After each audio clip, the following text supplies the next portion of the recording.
Hello, today I'll read from the book of 1 Kings, the chapter 21. In chapter 20, it was about Ahab and the prophet that condemns Ahab.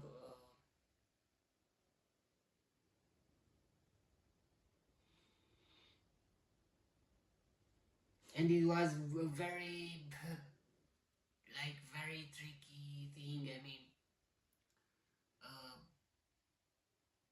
to show an image, to show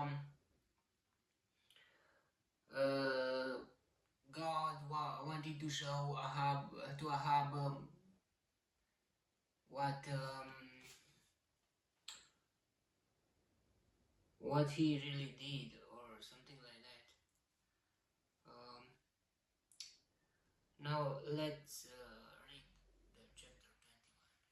Sometime later, there was an incident involving a vineyard belonging to Naboth the Jezreelite. The vineyard was in Jezreel, close to the palace of Ahab, king of Samaria.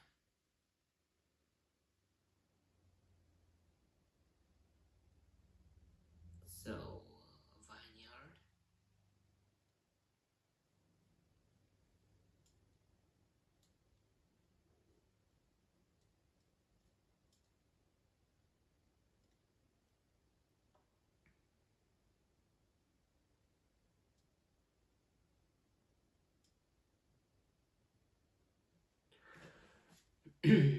Ahab said to Naboth, "Let me have your vineyard to use for a vegetable garden, since it is close to my palace.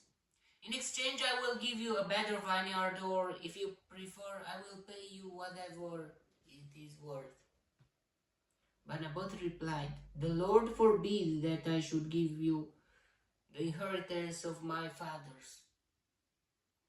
So Ahab went home, sullen and angry, because Naboth the Jezreelite had said, "I will not give you the inheritance of my fathers." They had some laws of the territory, um, and it was his choice.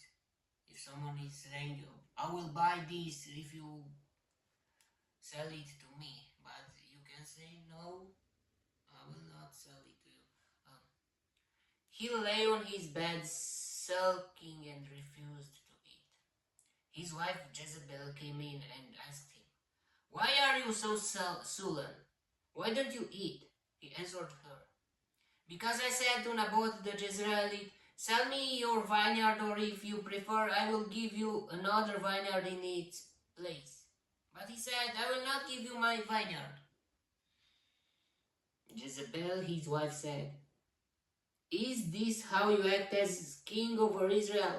Get up and eat. Cheer up, I'll get you the vineyard of Naboth the Jezreelite."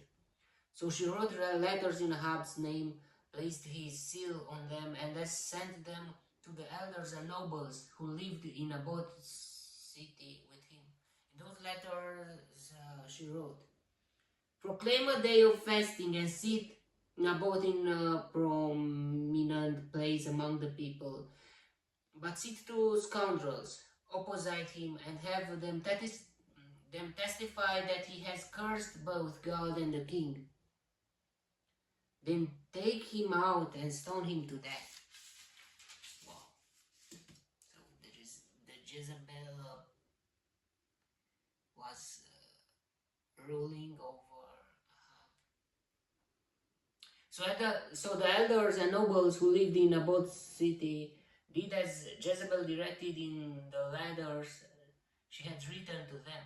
They proclaimed the fast and seated Naboth in a prominent place among the people.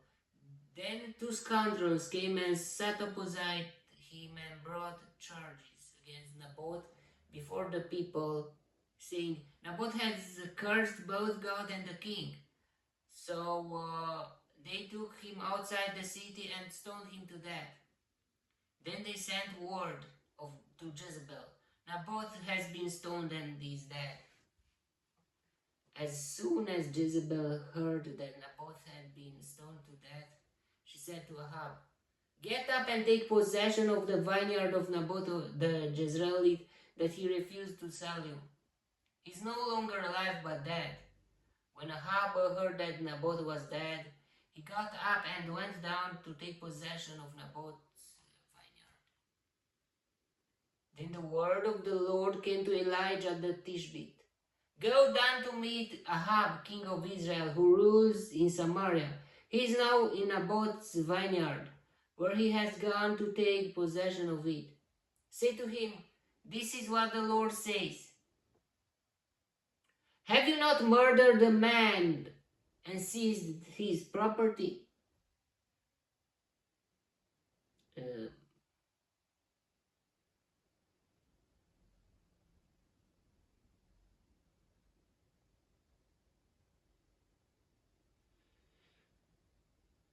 Then say to him, "This is what the Lord says. In the place where dogs licked up Naboth's blood, dogs will lick up your blood. Yes, yours."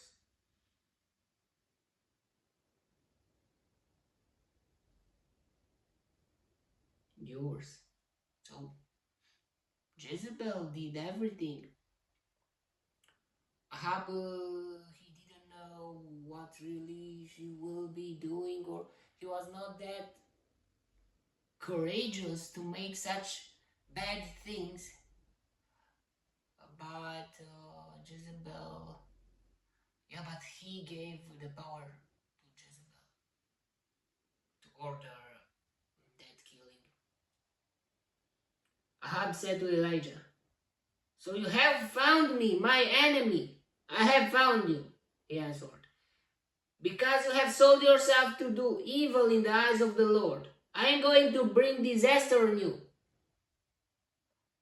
I will consume your descendants and cut off from Ahab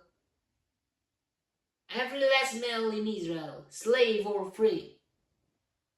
I will make your house, your house, like that of Jeroboam, son of Nebat, and that of Baasha, son of Ahiah, because you have provoked me to anger and have caused Israel to seek. And also concerning Jezebel, the Lord says, dogs will devour Jezebel by the wall of Jezreel.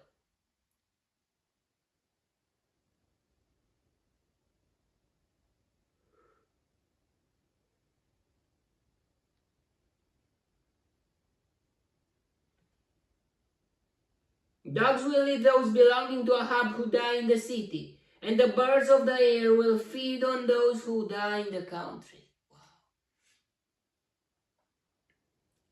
There was never a man like Ahab who sold himself to do evil in the eyes of the Lord, who urged on by Jezebel his wife. He behaved in the vilest manner by going after idols like the Amorites the Lord drove out before Israel. When Ahab heard these words, he tore his clothes, put on sackcloth, and fasted. He lay in sackcloth and went around meekly. It's like a good thing. His last attitude. Then the word of the Lord came to Elijah the Tishbite. Have you noticed how Ahab has humbled himself before me? Because he has humbled himself, I will not bring this disaster in his day, but I will bring it on his house in the days of his son.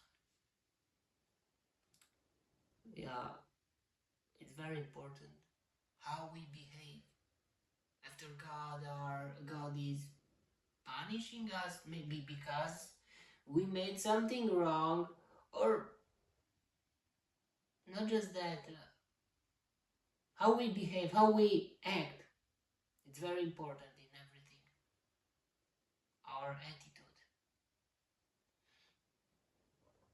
for everything. Our choices, our attitude that make us being us. That's our character.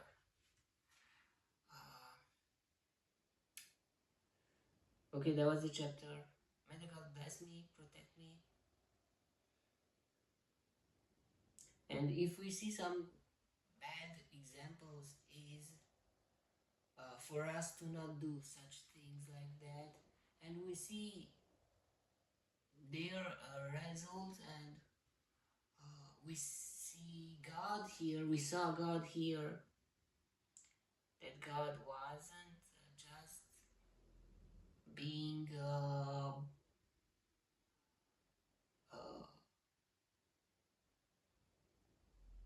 absent by doing nothing. Okay, that was the chapter. May the God bless me, protect me, and then like me in the next chapter 20 if you want to listen me there too.